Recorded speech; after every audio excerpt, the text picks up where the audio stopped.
Galatuma. Alaamanni isaa namni xinnaa guddaa jaarsaaf jaarti. Kabajamtoota daawwattoota televezyiinii faana. Baga jala bultii baraaraa 2014 hundi keessan nagaan geessan.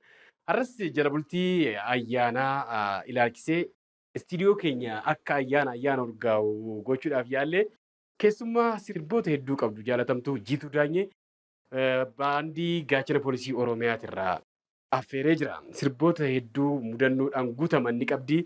Waa'ee isaa kaasaa bu'aaraa mudannoowwan garaagaraa kaasaa ayyaanichaaf jala bultiidhaaf yeroo bareedaa ni dabarsina. Isin hanga xumura sagantaa Riittaa Shoo wajjin kan turtan ta'e yeroo bareedaa waliin ni dabarsina. Gamoo ogummaa daayirektingii fi istiidiyoo mara to'achuudhaan Nimoonaa Riittaa gamoo ogummaa kaameraatiin Farahaan Muhammad qopheessaaf dhiyeessaa Riittaa Taaddalaa. Kan akkanatti na bareeche uffata aadaatiin mana uffata aadaa keetii magaalaa Adaamaa gamoo Taaddasaa Dabalee jalatti argamu guddaa galatoomaa jennaani. Kabajamtoota daawwattoota keenya ceesiftuu booda gaafa walitti deebinu sagantaa bareedaa kan ayyaana waggaa istiidiyoo Riittaa Shoo boqonnaa lammaffaa keessatti dabarsine weellistuu Jiituu Daanyee waliin isin eegna. Riittaa Shoo jala bultii bara haaraa televezyiina faanaatiin. Biiroo bulchiinsaa fi itti fayyadama lafa Oromiyaa. Bulchiinsaa fi itti fayyadama lafa ammayyeessinee pilaanii ga'umsa qabuun hoogganamne. Uummanni keenyas biyyi keenyas misooma lafarraa daran akka fayyadaman gochuun lafti lafee dugdaa ta'uusaa ni mirkaneessina. Lafa naannichaa seeraan ni bulchinaa itti fayyadamasaaf qorannoo bilchaataa ta'e gaggeessuun hojiirra ni oolchinaa raawwisaas ni hordofna. Lafa magaalaa fi baadiyyaa tajaajila misooma adda addaatiif oolu seeraan qorannee qajeelfamaa fi hojmaata biirichaan mirkaneessine qaama ilaallatuuf ni laannaa. Ni hordofna. Sirna teekinooloojii kaadaastaraa hojiirra oolchuun bulchiinsi fi itti fayyadamni lafaa akka ammayyaa'u kutannoo ni hojjanna. Biiroo bulchiinsaa fi itti fayyadama lafa Oromiyaa. Mana maxxansaa Maqdas Adaamaa. Baga bara haaraa 2014 hojjettoota isaaf ammoo guyyaa hundeeffama dhaabbata isaa waggaa 8ffaaf nagaan geessan jedha. Teekinooloojii maxxansaa addunyaan irra geesse biyya alaatti gashee gosa maxxansaa hundaa bakka tokkotti gatii madaalawaan hojjechaa jira. Yeroo ammaa kana qilleensarraan alatti bakka nuti maxxansa hin hojjenne hin qabnu jedha. Ijaarsa kaaffee fi reestooraantii, hoteelota, warshaalee fi kan kana fakkaataniif diizaayinii gosa hundaa maashina ammayyaa yeroon kalaqeen hojjechaa jira. Iskiriinii gurguddoo dhaabbata dhuunfaafis ta'e mootummaa, kaameraawwan eegumsaa mana dhuunfaafis ta'e dhaabbataaf ni gasha. Gosa maxxansaa kamuu wanta barbaadan irratti ni hojjeta. Maashinotaa fi ogeessota ga'umsa qaban ni qaba. Maal kana qofa? Sagantaalee gurguddoo baazaarii dabalatee ga'umsaan ni qopheessaa heeyyama guutuu qaba. Rakkoowwan gurguddoof furmaata hojiilee kalaqaa isaanuma harka. Mana maxxansaa Maqdas Adaamaa. Ayyaana gaarii.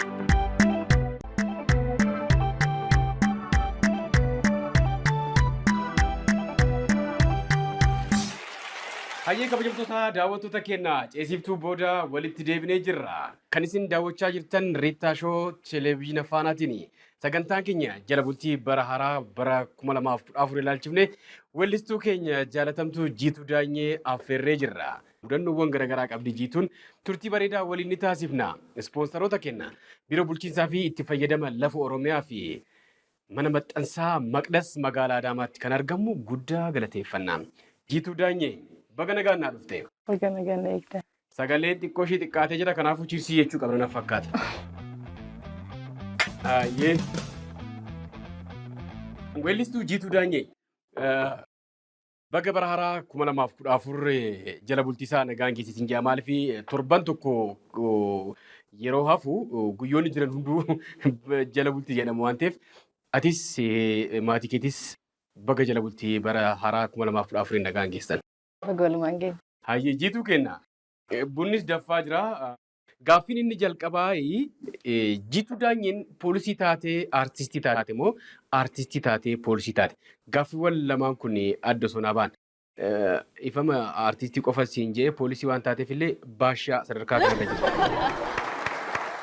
Jiituu Daanyee akkuma beekamu ani kan dhaladhee guddadhe godina Shawaa Bahaa aanaa Adaa ganda qotee bulaa yaa'atu jedhamtutti dhaladhee aartii calqabeen gara poolisii dhufee jechuudha. Gaafa mana poolisii galtu dhaabbanni kee ilaalama. Dhaabbanni akka ajaa'ibaa jira. Ji'a 3 leenjii poolisummaa fudhadhee ji'a 7 leenjii aartii fudhadhee walumaa galatti ji'a 10 2003 heebbifamnee baane. Daawwattoonni kiyyaallee akka hubatan kan barbaadu artistoota Oromoo aartii Oromoo guddisuudhaaf waan danda'an hunda godhan aarsaa kaffalamuu qabu hunda kaffalan keessaa jiituun adda durummaadhaan hin kaasa. Maaliif VCD kiliippii guutuu amata 6-5 dura na fakkaata qarshii 200 haga 300 baasuudhaan aadaa bareedaa ta'e magaalaa hanga baadiyyaatti seenuudhaan maallaqa kana hundaa baaftee aartii uummata kee guddisuudhaaf aarsaa guddaa kaffalte faayidaa tokko malee uummataaf gumaachiteerta. Kabaja guddaa galata guddaa siif qabna. Mee waa'ee VCD kanaa akka walii galaatti waan jiru xiqqoo natti haasa'i. Amma albamni kun egaa bahee 2009dha. Osoo ammatti ta'e albama hojjechuu miti sirba qeenxee hojjechuun rakkisaadha. Maallaqa kanaan? Maallaqa kanaan. Yeroo illee baay'ee 200 laayyoo miti barjiitu. Laayyoo miti garuu. Miliyoona 2 jechuun danda'ama zaati kiliipiitti hojjetan. Galatooma hin jedha namoota hedduutu na gargaare sappoortu na godhaniiti malee. Humna kootiin miti ani mindeeffamtuudha qarshii 1000 mindaan kooyi amma qarshii 1000 kasseeneyyuu. Uummataaf hojjeta waan ta'eef normaalidha mindaadhaan hin jiraatu. Mindaa kana aartii hojjechuu kun dandeechuu yeroo kamiyyuu aartistiin uummataaf jiraata malee maallaqaaf hin jiraatu. Jiitu weellistoonni dubartootaa kiliippii gaafa hojjettan sochiin keessan murteessaadha. Jiitu Daanyeen naannoo ijaa kanatti daawwattoota taphachiisuudhaan beekamta. Sirba Suudaan hojjettee kaasuun hin danda'ama. Gara sirba Suudaan san boodan dhufaa. Sirba kee keessatti dammiin baay'ata. Damma koo damma dammilee. Dhiirumti amma jamana keenya kanatti jaalatamu kun dammaan fakkeessuun hin ulfaatu. Sirboota sanaan booda garuu sirboota 3-4 kan damma of keessaa qaban. Sirboota jaalalaa. Sirboota jaalalaati sirba kana kan na barreesse Fiqaaduu Isheetuuti. Waa'ee dammaa Fiqaaduu naa gaafatamu. Fiqaaduu Isheetuugaa sirba ammayyaa kan Saamsoon jireenya fayyina jedheleessatu na barreesse ogeessa onnee madaa. Ogeessoon booda hin kaafne. Damma dammileelleen boona bareeda salaalees kan na hojjete Fiqaaduudha. Guddaa galatoomin jedhan. Fiqaaduun baay'ee cimaadha. Qindeessaa meeshaa muuziqaa sulultatti argama mucaan kuni. Kiliippii Muluu Baqqalaa akka duriisan isarraa jalqabee nama dhamaa turedha. Gaafan Muluu kaase weellistuu maqaa ishii waamuu hin barbaadu. Sirba Muluu Baqqalaa kana sirbiti waltajjii irratti. Muluun erga biyya alaa baatee booda jechuudha. Lallaafaan Kookaa-Kollaa jedhamu tokko maqaa namaatiin dhufee ture yaadattoo ta'e. Qorkisaa gaafa kaaftu maqaan namaa irra jira beeki. Kookaa Tadassatu waan jedhu qaba. Weellistittiin tun maqaa ishii barbaacha Kookaa 4 dhugde. Lamboodha mucaa waltajjii gaggeessu maqaa ishii waamee gara waltajjiitti hidheen waltajjii irra baate uummata biratti sirbuudhaaf damma shoolee kiyyaa sirbiti. Kookaa-Kollaa 4 dhugde kaa. Damma shoolee kiyyaare. Ifama Kookaa Tadassatu saniin dhuge.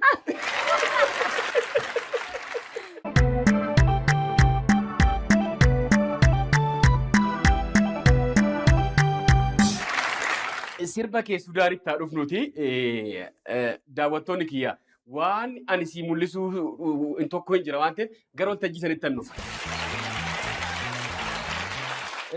Sirba Suudaan namoota hedduu gaafan ilaalu sochiin tokko hin jira. Sochii akkana jedhamu tokko. Hunduu sirba Suudaan irratti waa akkasii jedhamu tokko jira. Mee maaliin dirqama sochiin sirba Suudaan irratti kun dirqama? Tarii aartiin jechuudha. Gaafa kiliipa tokko hojjettu uummata bashannansiisuuf yookiin immoo waan san ibsuuf kan hojjettu namoota amma fakkeenya xiqqoo qaama qabanidha waan akkasii sun kan akka kiyyaa qalloo kanarraa osoo hin ta'in egaa qal'ina irraa isin bareeda garuu sochii san dandeessee taa'e taanan jechuudha. Sochii isheetan? Sochii san dandeessee taa'e taanan jechuudha. Garuu kiliippii bareechuudhaaf waan ta'eef waan nama harkisu waan kiliippii sun hawwatamu tokko waan ta'uu qabaateef natti fakkaata barbaachisummaa waan qabeef hojjetama jedhee yaadaan. Bareeda sii ta'ee jira sirbi sun. Bareeda. Seenaa dhugaa jedhan fakkaataami. Seenaa dhugaa jedha. Natti mudanneessa waa'ee seenaa dhugaa. Baay'ee aartistiin jechuudha yeroo baay'ee waan uummataaf sirbaa waan uummata keessatti argamuudha. Walaloo kana kan barreesse weellisaa Waabee Idriisii nama cimaadha weellisaa cimaadha. Baandii Gaachana Poolisiitu hojjeta ammallee mucaani. Innaa sirba kana isatu barreesse sirba kana gaafa hojjedhu nama seenaa dhugaatii walitti dhufee jira. Aartii kana gaafa hojjedhu sirba kana tasan hojjedhe. Garuu seenaa sanii waan wal qabatee wayiitu jira. Mata duree kana anumatu moggaaseef jechuudha. Nama sirbeef hin qaba. Anarratti miti garuu akkuma sila siin jedhe weellisaan Seenaa namaalee sirba waan ta'eef ka fageenyarra jirta osoo dhuftee yoo dhuftee wal agarraa anuma abdiin qabu ammaatti dhuftutti waan jedhu ergaa akkasii of keessa qaba. Akkasii kaa.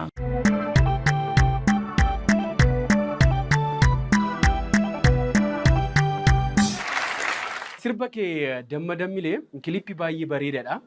Mucaan achirratti moodeelingii hojjetu baandii gaachana poolisii Oromiyaa keessa jira. Amaan na fakkaata. Amaan kuni sirboota hedduu irratti nama jaalatamu kan dhiira jaalatamu ta'ee moodeelii ta'ee hojjeta. Mudannoo ajaa'ibaa tokkotu jira isa wajjin wal qabatee. Innis maanni ati sirbicha irratti na fakkaata. Bareedaa kiyyaa maaloo kiyyaa sulultarraa ka'eetii dukamitti tola garraa ittiin kadhatta inni immoo hin boona argite. Akka tasaa dukam kilippiyaan biraatiif deemee Amaan gabaa keessatti kilippii waraabaa jiru. Haati kee ammootu guyyaa gabaatti guyyaa ayyaanaatti zambiilee dugdatti baadhatanii jabanaa harkatti qabanii osuma gara manaa galaa jiran namni marsee ilaala shubbistoota kana gaafa shubbisan.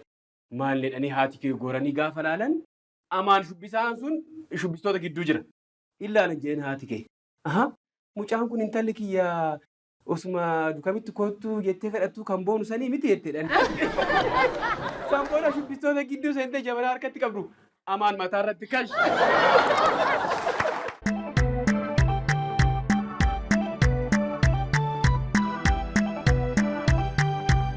Kilippii afur sadiirratti sirba jaalalaa gaafa hojjettu dhiira garaagaraa moodeelingii fayyadamu.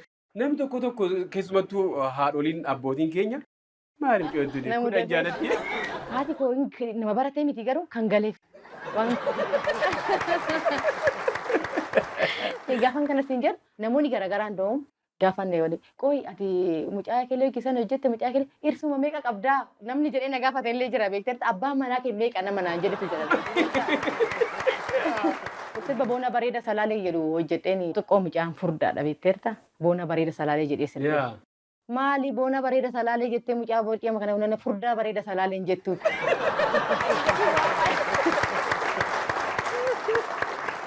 Maqaa jijjiiranii boona bareeda salaalee jettee sirbiteef isa furdaa bareeda salaalee jettee sirbitu innillee baay'ee boona gaafa kilipsii irratti agarte.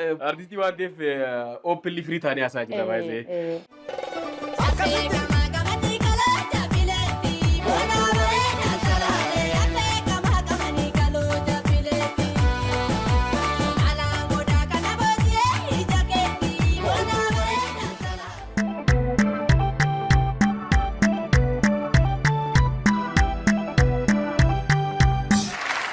Kabajamtoota daawwattoota keenya ammas sirbicha daawwattanii bohaartanii walitti deebinee jira. Televezyiina Faanaatiin jala bultii bara haaraa 2014 Riittaa Shoo televezyiina Faanaa waliin jirtanii. Ispoonsaroota keenya Biiroo Bulchiinsaa fi itti fayyadama lafa Oromiyaa fi mana maxxansaa Maqdas magaalaa Adaamaatti kan argamu guddaa galateeffannaan.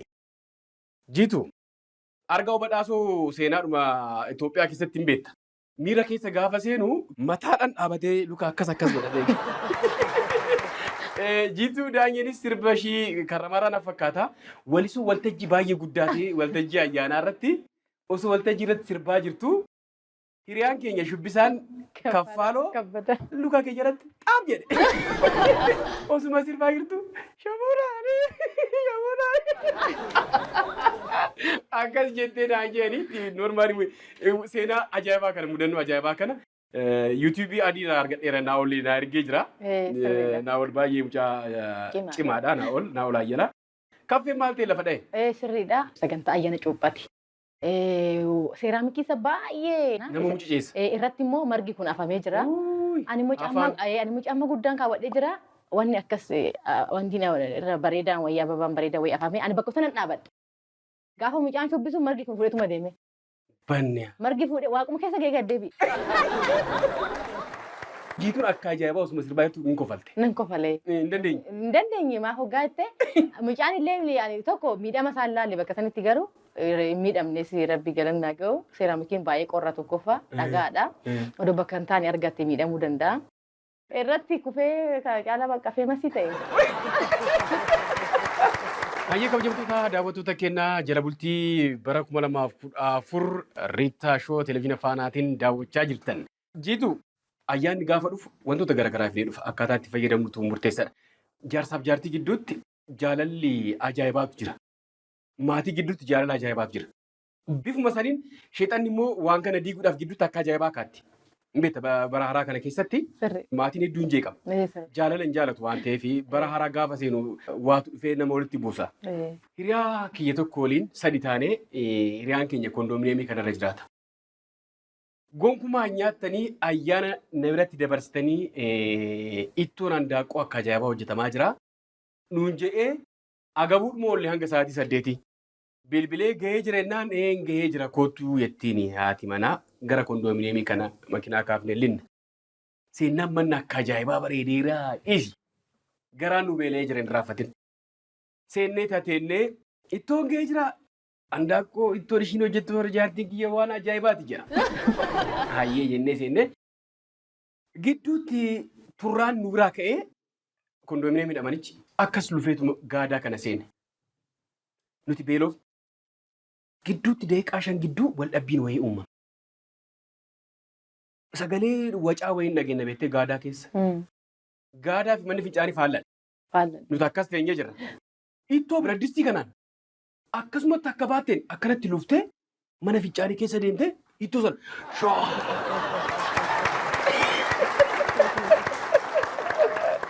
nyaatanii fakkaatu. Maaliin akka wal dhaban hin beekne. Jaarsummaa taa'uun bakka nurra jirutti beelli beela. Beelli beela. Shaayineetuma baana. Kanaafuu mudannoo maatii keessatti bara haaraa kana keessatti wal dhagahuudhaan wal danda'uudhaan sheexan ofirraa fageessuun murteessaadha. Gurra kennuu miti. Jala bultiirra jirra waan ta'eef jiituu sirba ayyaanaa jaalattu kan nama tokko naaf heeruu dandeessa. Gaafa qaammeen dhufoon akka yaadadu beektaa? Boolla ishee daadhiyyaa guutuu Iteenesh Girmaa jedhama. Iteenesh Girmaa gaafa qaammeen dhufu jechuudha. Kabaja guddaa qabnaafi. Sirbi ishii kun immoo baay'ee beekamaadhas waan ta'eef kan namni kamuu addunyaa kanarratti waan gaarii hojjete in yaadatama. Maqaan isaa yeroo marakkaa. Namni hin dhalataa hin guddataa hin du'a. Uummata Oromoofis maatii ishiitiif jajjabina hawwinaa. Jajjabina hawwinaa. Jannata ishee qananiisu sirba ishii kana affeerraa keetiin daawwattoota keenyaaf affeerree walitti deebina. Biiroo bulchiinsaa fi itti fayyadama lafa Oromiyaa. Bulchiinsaa fi itti fayyadama lafa ammayyeessinee pilaanii ga'umsa qabuun hoogganamne. Uummanni keenyas biyyi keenyas misooma lafarraa daran akka fayyadaman gochuun lafti lafee dugdaa ta'uusaa ni mirkaneessina. Lafa naannichaa seeraan ni bulchinaa itti fayyadamasaaf qorannoo bilchaataa ta'e gaggeessuun hojiirra ni oolchinaa raawwisaas ni hordofna. Lafa magaalaa fi baadiyyaa tajaajila misooma adda addaatiif oolu seeraan qorannee qajeelfamaa fi hojmaata biirichaan mirkaneessine qaama ilaallatuuf ni laannaa. Ni hordofna. Sirna teekinooloojii kaadaastaraa hojiirra oolchuun bulchiinsi fi itti fayyadamni lafaa akka ammayyaa'u kutannoo ni hojjanna. Biiroo bulchiinsaa fi itti fayyadama lafa Oromiyaa. Mana maxxansaa Maqdas Adaama.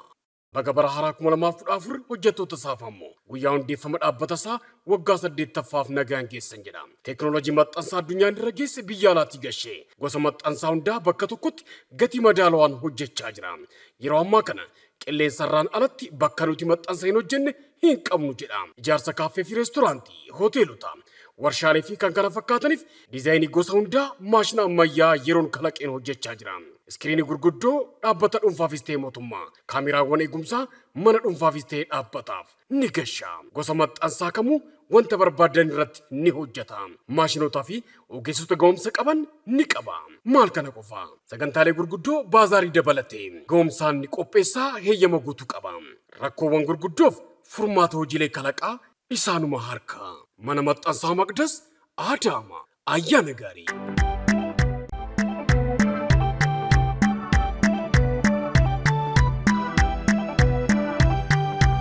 Kabajamtoota daawwattoota keenya ammas sirbicha daawwattanii bohaartanii walitti deebinee jira. Televezyiina Faanaatiin jala bultii bara haaraa 2014 Riittaa Shoo televezyiina Faanaa waliin jirtanii. Ispoonsaroota keenya biiroo bulchiinsaa fi itti fayyadama lafa Oromiyaa fi mana maxxansaa Maqdas magaalaa Adaamaatti kan argamu guddaa galateeffannaan. Jiitu mee sirba kee abaabilee kan akkaataa itti hojjetamee fi fudhatamni jiru maal fakkaata? Waa tokko tokko naa kaasi. Abaabileen kan hojjedhe maatii biratti warra kootti. Mana eessuma kootii, mana aadaa kootii, mana haadha kootiitti hojjetame.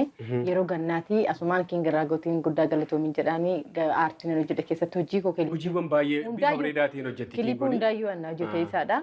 Ganna saniin dhoqqee keessa lixanii ijoolleen hedduun Adaamarraa deemanii kan achitti waraabnedha. Hojii kana si ajaa'ibaati. Ji'a tokko keessatti hojjetan. Aadaadha. Haadha kootiin natti hime. sirba cidhaa koo abaabilee abaabiyyoo kan naaga'u hin jiru ana. Aadaa guddisuu, aadaa kunuunsuu kan jedhu keessaa tokko artistiit waan guddaa hojjeta baay'ee. Sirriidha. Baay'ee artistii jechuun weellisaa qofa akka hin fakkaanne namatti. Akka fakkaanne. Gidduu kanas baddeetta dhugaa dubbachuudhaa fi sababiin itti badde maali? Baddileen itti fakkaatu garuu waggaa 4ffaa eegaleera kan kiliippii haaraa hin hojjetini. Kiliippiin kee dammadamlee irratti dhaabbatee sana booda immoo miqaa tokko nuradhe. Xiqqoo badde kan naan jetteef immoo tokko barumsa irra jira. Digirii koo calqaba barannaa. In xumurtaa? Giraajuuti godha. Amma isa xumuree immoo itti aansee jireenya kee mijeeffattee hojii haaraadhaan waan ergaa qabu waan dhalootaaf darbu hojii bareeda tokko nan dhufa jedhee yaada boruun dhufa araan dhufa kan jedhu san hin beeku. Yeroo baay'ee artiistoonni dubartoota maaliif gaaffii akkanaa dhiyaataa fi jireenya keessa gaafa galtee jiruunuu dhiibbaa mataa ishee qabdi. Jaarsa akka kiyyaa kana si mudate immoo ardii keessaa si baasa. Ani yeroodhaaf illee jaarsa hin qabu. Dammee bunni kun bara 2015 immoo gaa jira. Ayyee.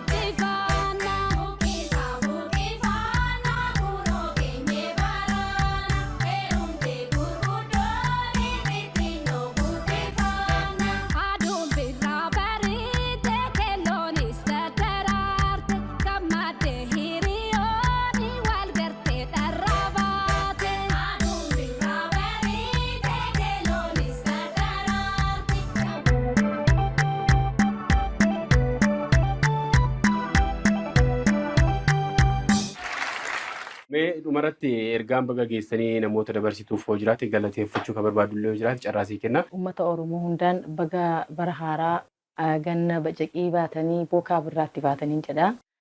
Uummata keenyan immoo tokkummaa jaalala qabaadhaa tokkummaa qabaanii waa kamuu mo'achuu dandeenya. Nu yeroo kanatti waan hunduu nu harka jira itti fayyadamuu qabna. Yoo itti fayyadamne waa kamuu mo'achuu hin dandeenya diinni nu harka hin galu jechuudha. Itti aansee immoo artiistoonni keenya walaa jaalannu. Sappoorti walaa goonu tokko qabee yaadeemu tokko gatee osoo hin ta'in tokko qabee yaadeemu jaalala guddaa nuuf haa kennuun jedha. Biyya keenya nagaa godhu walumaa galatti. Hayyee guddaa galatoomii. Kabajamtoota daawwattoota keenya Riittaan Shoo sagantaan jala bultii bara 2014 weellistuu jaalatamtuu Jiituu Daanyee waliin taasise kana fakkaata. Gama ogummaa daayirektingiitiin ogeessota istiidiyoo mara waliin kan ture Nimoonaa Riittaa ogeessa kaameraa Farahaan Muhammad qopheessaaf dhiyeessaan Riittaa Taaddalaa akkasumas buna danfisuudhaan dammeen nu faana turtee jirti. Guddaa galatoomaa isiniin jenna. Kan akkanatti na bareechee mana uffata aadaa keetii magaalaa Adaamaa gamoo Taaddasaa Dabalee jalatti argamaa guddaa galatoomi jennaani. Haga torbanii waraanaaf.